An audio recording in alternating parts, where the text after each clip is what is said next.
직장에서 동료가 프로젝트의 잠재적 문제점을 지적했는데 아무도 귀담아 듣지 않다가 결국 큰 손실을 입은 경험은 없으신가요?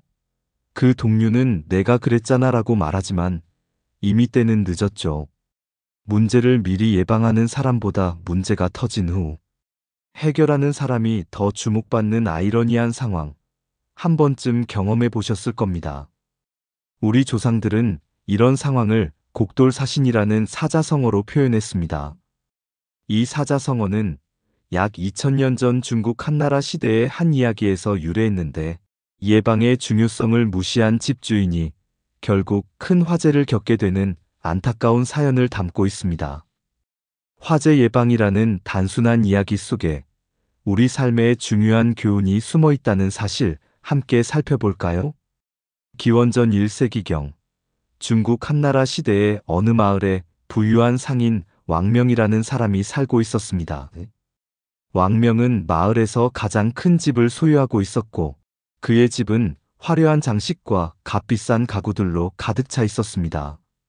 그는 자신의 재산과 사회적 지위를 과시하기 위해 종종 마을 사람들을 초대하여 연회를 열곤 했습니다.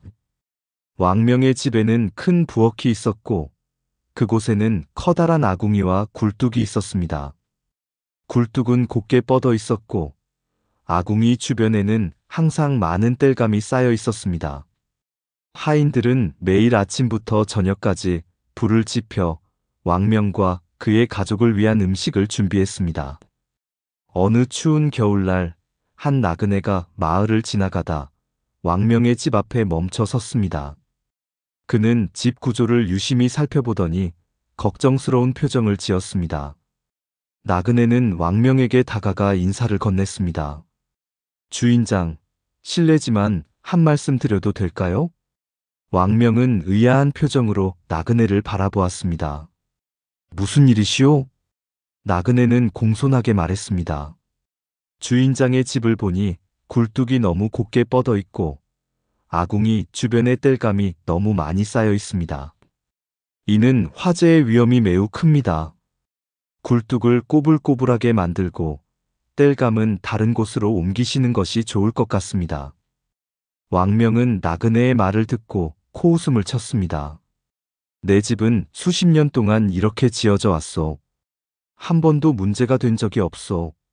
당신은 누구길래 감히 내 집의 구조에 대해 이러쿵저러쿵 말하는 것이오? 나그네는 당황한 기색 없이 차분하게 대답했습니다. 저는 여러 지역을 다니며 많은 화재 현장을 목격했습니다. 고든 굴뚝은 불꽃이 쉽게 올라가 지붕에 옮겨 붙을 수 있고 아궁이 근처의 땔감은 불이 옮겨 붙기 쉽습니다. 굴뚝을 구부려 만들면 불꽃이 직접 올라가지 않고 땔감을 멀리 두면 화재의 위험을 크게 줄일 수 있습니다. 왕명은 나그네의 말을 귀담아 듣지 않았습니다. 그는 오히려 화를 내며 말했습니다. 당신은 내 집에 대해 아무것도 모르면서 함부로 말하는군요. 우리 집은 대대로 이렇게 지어져 왔고 한 번도 문제가 된 적이 없소. 당신의 쓸데없는 걱정은 접어두시오. 나그네는 더 이상 말하지 않고 고개를 숙여 인사한 후 떠났습니다. 왕명은 그 일을 곧 잊어버렸고 평소처럼 생활했습니다. 그러나 나그네의 경고는 헛된 것이 아니었습니다. 그로부터 몇 주 후 추운 겨울밤이었습니다. 왕명의 집에서는 큰 연회가 열리고 있었고 부엌에서는 평소보다 더 많은 음식을 준비하기 위해 아궁이의 불을 크게 지피고 있었습니다. 하인들은 바쁘게 움직이며 음식을 나르느라 아궁이를 제대로 살피지 못했습니다. 밤이 깊어갈수록 바람이 점점 거세졌고 아궁이의 불꽃은 고든 굴뚝을 타고 올라가 지붕의 지폐에 옮겨 붙었습니다. 또한 아궁이 근처에 쌓아둔 땔감에도 불이 옮겨 붙었습니다. 처음에는 작은 불씨였지만 바람이 거세지면서 불은 순식간에 번져나갔습니다. 한 하인이 부엌에서 이상한 냄새를 맡고 확인해 보니 이미 불길이 크게 번져 있었습니다. 그는 급히 소리쳤습니다. 불이야! 불이 났어요! 연회장에 있던 사람들은 당황하여 우왕좌왕했습니다. 왕명은 믿을 수 없다는 표정으로 부엌으로 달려갔지만 이미 불길은 집 전체로 번지고 있었습니다. 그는 하인들에게 소리쳤습니다. 어서 물을 가져와. 불을 꺼야 해. 하지만 겨울이라 물이 얼어 있었고 불은 너무 빠르게 번져나갔습니다. 왕명과 손님들 그리고 하인들은 겨우 집에서 빠져나올 수 있었지만 왕명의 화려한 집과 값비싼 재산은 모두 불길에 휩싸였습니다. 마을 사람들이 불을 진압하기 위해 모여들었습니다. 그들은 밤새 불을 끄기 위해 노력했고 마침내 새벽이 되어서야 불을 완전히 진압할 수 있었습니다. 하지만 왕명의 집은 이미 잿더미가 되어 있었습니다. 왕명은 망연자실한 표정으로 불타버린 자신의 집을 바라보았습니다. 그는 자신의 모든 재산을 잃었고 이제 아무것도 남지 않았습니다. 그때 그는 몇 주 전 자신에게 경고했던 나그네의 말이 생각났습니다. 굴뚝을 꼬불꼬불하게 만들고 땔감은 다른 곳으로 옮기시는 것이 좋을 것 같습니다. 왕명은 후회의 눈물을 흘렸습니다. 그가 나그네의 조언을 받아들였다면 이런 비극은 일어나지 않았을 것입니다. 화재 이후 왕명은 이웃들의 도움으로 임시 거처를 마련했습니다. 그는 자신의 목숨을 구해준 마을 사람들에게 감사의 마음을 전하기 위해 작은 연회를 열었습니다. 비록 예전처럼 화려하지는 않았지만 그는 진심으로 감사의 마음을 전하고 싶었습니다. 연회 중에 한 노인이 왕명에게 다가와 말했습니다. 왕명, 굴뚝을 꼬불꼬불하게 하고 땔감을 옮기라고 말한 나그네에게는 감사의 마음이 전해지지 않고 머리카락을 그슬리며 화재를 진압한 사람들은 상객이 되었군요. 왕명은 노인의 말에 깊은 충격을 받았습니다. 그는 자신의 교만과 무지로 인해 나그네의 현명한 조언을 무시했고 결국 모든 것을 잃게 되었다는 사실을 깨달았습니다. 그는 노인에게 고개를 숙이며 말했습니다. 정말 맞는 말씀입니다. 내가 나그네의 조언을 들었더라면 이런 비극은 일어나지 않았을 것입니다. 나는 문제가 발생하기 전에 예방하는 것의 중요성을 너무 늦게 깨달았습니다. 왕명은 자신의 실수를 교훈 삼아 새 집을 지었습니다. 그는 나그네의 조언대로 굴뚝을 꼬불꼬불하게 만들고 땔감을 별도의 창고에 보관했습니다. 또한 그는 자신의 경험을 다른 사람들에게 이야기하며 예방의 중요성을 강조했습니다. 문제가 발생하기 전에 예방하는 것이 문제가 발생한 후 해결하는 것보다 훨씬 중요합니다. 내가 나그네의 조언을 들었더라면 나의 집과 재산은 지금도 그대로 있었을 것입니다. 왕명의 이야기는 점차 널리 퍼져나갔고 굴뚝을 꼬불꼬불하게 만들고 땔감을 옮겨라는 의미의 곡돌사신이라는 사자성어가 탄생했습니다. 이 말은 화재 예방뿐만 아니라 모든 종류의 문제와 재앙을 미리 예방하는 것의 중요성을 강조하는 교훈으로 자리 잡게 되었습니다.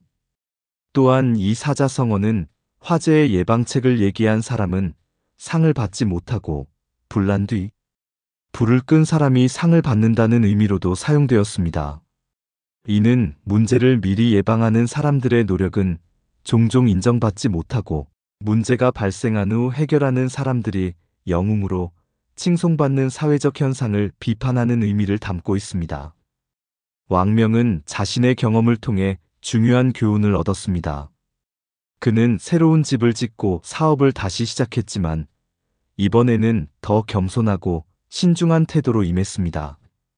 그는 항상 주변 사람들의 조언에 귀를 기울이고 문제가 발생하기 전에 예방하는 데 많은 노력을 기울였습니다. 세월이 흘러 왕명은 마을에 존경받는 어른이 되었습니다. 그는 종종 젊은이들에게 자신의 경험을 이야기하며 곡돌사신의 교훈을 전했습니다. 젊은이들이여, 문제가 발생하기 전에 예방하는 지혜를 가지십시오. 굴뚝을 꼬불꼬불하게 만들고 땔감을 옮기는 작은 노력이 큰 재앙을 막을 수 있습니다. 그리고 남의 조언을 무시하지 마십시오. 때로는 낯선 이의 말 한마디가 여러분의 인생을 구할 수도 있습니다. 이 사자성어는 단순한 화재 예방의 의미를 넘어 모든 종류의 문제와 위기를 미리 예방하는 지혜의 중요성을 강조하는 말로 오늘날까지 사용되고 있습니다. 곡돌사시는 굽을곡, 갑자기 돌 옮길, 섭신으로 구성된 사자성어입니다. 직역하면 굴뚝을 구부려 만들고 땔감을 옮겨라는 뜻으로 화재와 같은 재앙을 미리 방지하라는 교훈을 담고 있습니다. 이 사자성어는 중국 한나라 시대의 역사서인 한서에 기록된 이야기에서 유래했습니다. 곡돌사신의 핵심은 예방이라는 개념에 있습니다. 곡과 사라는 글자는 모두 적극적인 행동을 의미합니다. 굴뚝을 구부리고 땔감을 옮기는 것은 단순한 행동이지만 이를 통해 큰 화재를 예방할 수 있다는 것이 이 사자성어의 핵심 메시지입니다. 이는 작은 예방 조치가 큰 재앙을 막을 수 있다는 보편적인 지혜를 담고 있습니다. 곡돌사신의 의미는 단순히 화재 예방을 넘어서 모든 종류의 문제와 위기를 미리 예방하는 지혜로 확장될 수 있습니다.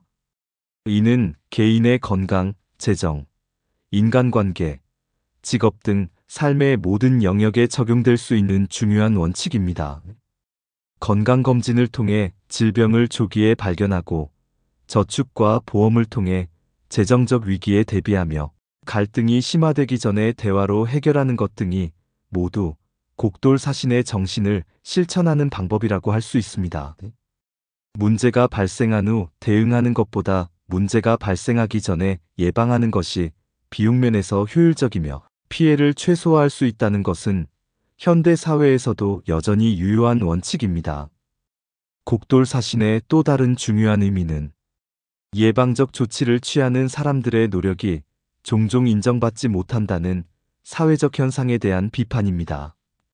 화재의 예방책을 얘기한 사람은 상을 받지 못하고 불난 뒤 불을 끈 사람이 상을 받는다는 의미로도 사용되는 이 사자성어는 문제 예방보다 문제 해결에 더 많은 가치를 두는 사회적 경향을 비판하고 있습니다. 이는 오늘날 우리 사회에서도 여전히 관찰되는 현상으로 예방의 중요성에 대한 인식을 높이는 것이 필요함을 시사합니다. 곡돌사신은 또한 겸손과 열린 마음의 중요성을 강조합니다. 왕명이 나그네의 조언을 무시한 것은 자신의 경험과 지식만을 신뢰하고 다른 사람의 의견에 귀를 기울이지 않는 교만함 때문이었습니다. 이는 우리에게 다양한 의견과 조언에 귀를 기울이고 자신의 한계를 인정하는 겸손한 태도의 중요성을 일깨워줍니다. 여러분, 지금까지 곡돌사신의 유래와 그 속에 담긴 깊은 지혜에 대해 살펴보았습니다. 2000년 전 한나라 시대의 이 단순한 이야기는 오늘날 우리의 삶에도 여전히 중요한 교훈을 주고 있습니다. 문제가 발생하기 전에 예방하는 것의 중요성, 다른 사람의 조언에 귀를 기울이는 열린 마음, 장기적인 관점에서의 판단, 위기를 기회로 전환하는 긍정적인 태도 등은 모두 곡돌사신이 우리에게 전해주는 소중한 가르침입니다. 우리는 모두 삶의 여정에서 다양한 위험과 위기를 마주하게 됩니다. 그때 우리가 얼마나 예방적 조치를 취했느냐에 따라 그 위기의 영향력이 결정됩니다. 건강관리, 재정계획, 인간관계 구축, 직업적 역량 강화 등 다양한 영역에서의 예방적 접근은 우리가 인생의 여정을 더 안전하고 풍요롭게 나아가게 해줍니다. 하지만 곡돌사신의 정신은 단순히 개인적인 예방을 넘어 우리 사회와 미래 세대를 위한 책임감도 일깨워줍니다. 기후변화, 자원 고갈, 불평등 등의 글로벌 도전에 대응하기 위해서는 우리 모두가 함께 예방적 조치를 취하고 협력해야 합니다. 이것이 진정한 곡돌사신의 정신, 즉 미래를 위한 책임 있는 예방의 정신입니다. 현재 우리는 너무나 혼란한 상황입니다. 국내적으로도 그렇고 미국의 관세 전쟁으로 인한 대외 경제 환경 또한 좋지 않습니다. 이때 우리가 곡돌사신의 정신으로 준비해야 할 것들에 대해 여러분의 의견을 댓글로 공유해주세요. 오늘 이야기가 유익하셨다면 좋아요와 구독 부탁드립니다. 감사합니다.